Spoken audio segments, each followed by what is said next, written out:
Ok. Então, bom dia, pessoal. Obrigado pela presença mais uma vez. Eu vou falar um pouco, então, sobre o Lookme Brasil, modelo brasileiro de uso da terra, uma aplicação muito desejada e que só foi possível a partir das melhorias que a gente obteve a partir do TRME, e bem como da TerraLib, e, claro, com o apoio do projeto MSA. Mas antes de falar do modelo propriamente dito, eu preciso falar um pouco sobre a inserção institucional que o modelo tem.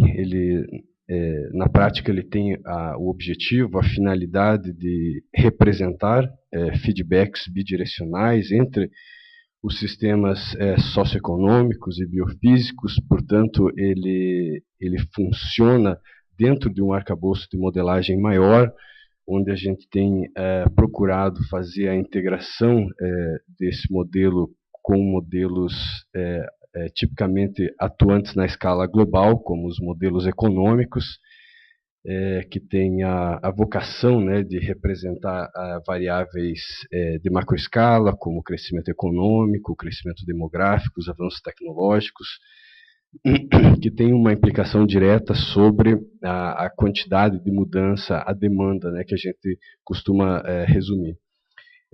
Mas esses modelos, eles também recebem informações do nível regional, na escala nacional, como as mudanças nos níveis de produtividade e a própria disponibilidade de terra, que é um fator importante de produção.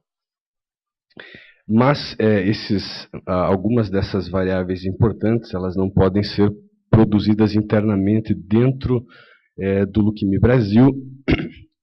Portanto, a gente busca uma outra linha de integração, que são com os modelos de superfície, os modelos de vegetação dinâmica, sobretudo desenvolvidos dentro do CST, como o Inland, que tem a capacidade de representar as variações que a mudança do clima pode ter sobre variáveis importantes, como a umidade do solo, que vão se refletir nos níveis, mudanças eventuais nos níveis de produtividade. Mas, em última instância, esse arcabouço de modelagem tem como finalidade produzir novos indicadores ambientais que possam subsidiar análises mais específicas a partir de ferramentas que têm a capacidade de medir o maior ou menor grau de sustentabilidade em várias linhas de desenvolvimento. Bom, o Lookme Brasil, assim como as aplicações que foram mostradas no dia de ontem, seguem a mesma estrutura funcional, né, com componentes de demanda, basicamente onde se estabelece a conexão com o modelo econômico global, e também componentes de potencial, onde as variáveis mais relacionadas à suscetibilidade de mudança do ponto de vista espacial são consideradas, e todas essas informações, então, são integradas num componente de alocação. Mas, para a construção desse modelo, então, foi necessário o desenvolvimento de uma base de dados complexa, que envolve, dentre outras coisas, mapas de uso da terra, e a gente vem utilizando os mapas do IBGE para o ano de 2000, 2010 e 2012, principalmente porque esse foi o primeiro mapeamento disponível em escala nacional, e mais do que isso, né, diferenciando classes de uso da terra, não apenas desmatado e não desmatado, como a gente tinha até recentemente. E o interessante é a disponibilidade em 3 datas, né, que facilita o nosso processo de calibração e validação com datas independentes. Apenas para dar alguns detalhes, né, esse mapeamento original ele tinha 13 classes, então a gente teve que passar por um processo de agregação. Hoje em dia a gente trabalha efetivamente com 7 classes distintas, a vegetação natural, pastagem, agricultura. Mosaico de ocupações é uma classe diferenciada, porque ela envolve tanto algum nível de atividade antrópica, como remanescentes de vegetação. Agricultura de subsistência talvez poderia ser um bom exemplo do que está inserido dentro dessa classe, além da própria silvicultura, áreas artificiais e outros, que é basicamente corpos hídricos e áreas descobertas. Do ponto de vista espacial, eu vou passar rapidamente a distribuição dessas classes. Apenas para o ano de 2000 e 2010, e daqui para frente, no painel C, basicamente a diferença entre essas duas datas, onde vermelho corresponde à perda e azul ganho, e em marronzinhos seriam áreas que não teve mudanças significativas. Então, na parte de vegetação, né, a gente observa em vermelho, basicamente, desmatamento concentrado nas regiões norte e central do Brasil. E aqui a gente tem a pastagem, que funciona basicamente como um espelho, sugerindo que a maior parte das mudanças ocorridas, né, a maior destinação dessas áreas desmatadas foi efetivamente a pastagem. Aqui a gente tem a classe de agricultura, concentrada na região sul, centro-oeste e sudeste do país, onde também a gente observa uma frente de expansão significativa na região mais recentemente conhecida como Mato Piba. A classe mosaico de ocupações é uma classe interessante, como eu mencionei anteriormente, e a gente observa que ela se concentra prioritariamente no bioma Mata Atlântica, onde a gente tem a maior concentração da população brasileira, mas também é interessante observar que essa classe parece estar reduzindo em regiões consolidadas, como o sul e o sudeste do Brasil, e vem aumentando em regiões como norte e nordeste. A gente também tem a classe de silvicultura, né? Mas a gente observa uma concentração maior em relação às outras na região sul e sudeste, em função das unidades de beneficiamento.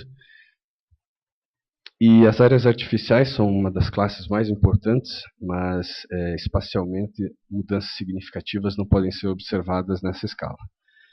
E aqui a classe outros.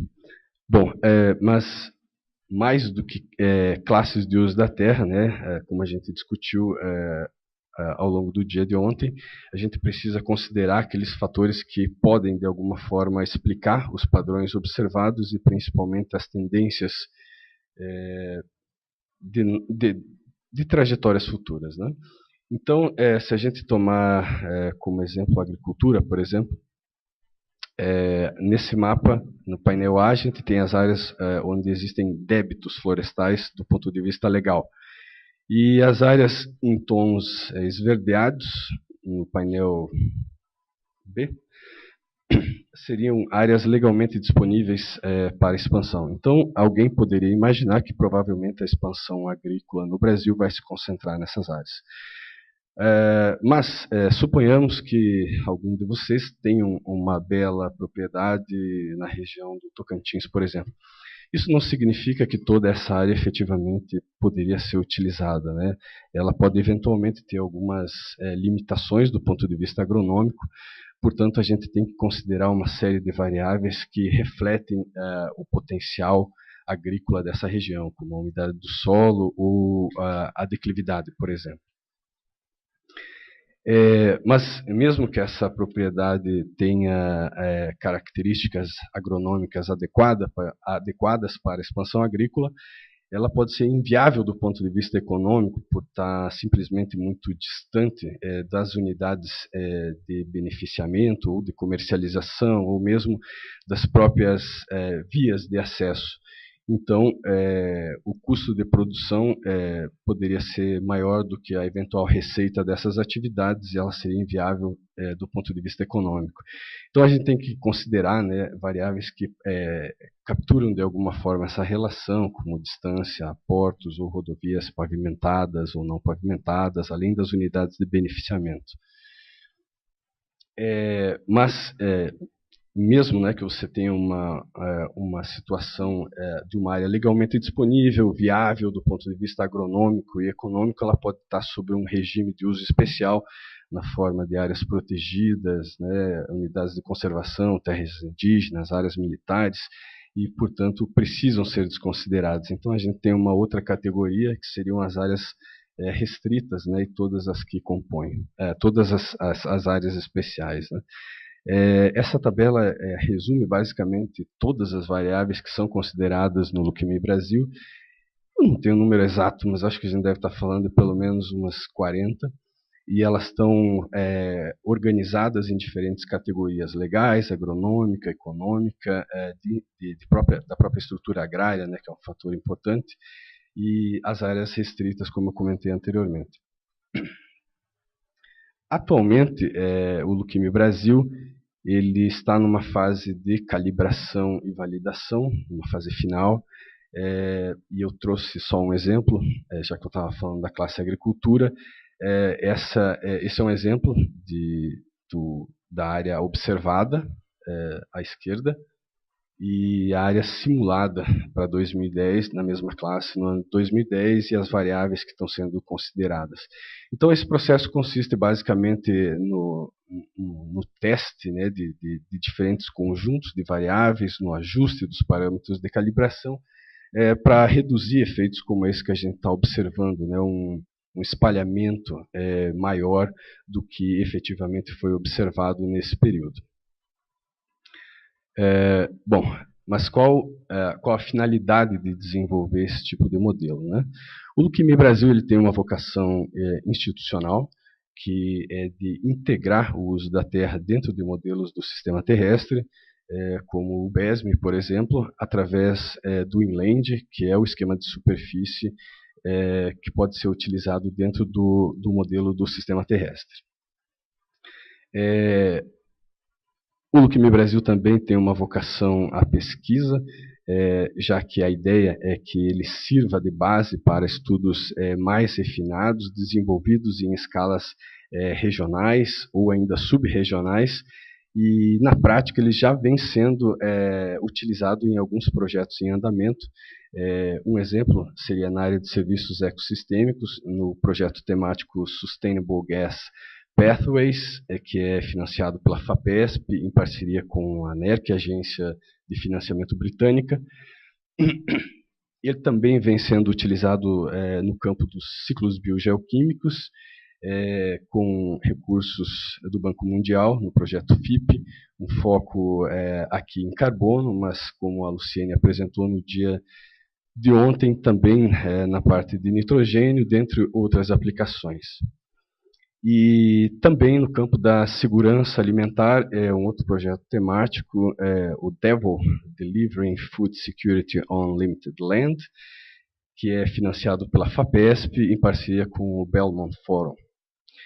E esse modelo, na nossa concepção, também tem uma forte vocação social, uma vez que os cenários construídos a partir, né, e que vão ser quantificados por esse modelo, eles se baseiam essencialmente em métodos participativos, portanto, eles têm o envolvimento das pessoas interessadas ou que vão fazer parte desse cenário que a gente está simulando. Então, por se basear em métodos democráticos, a gente acredita que o produto final é verossímil e mais suscetível a ser utilizado por tomadores de decisão.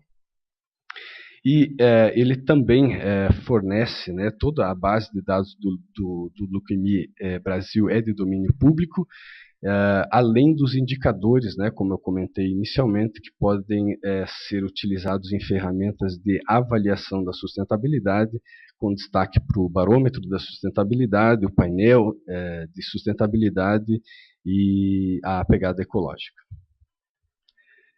Bom, é isso basicamente. Obrigado.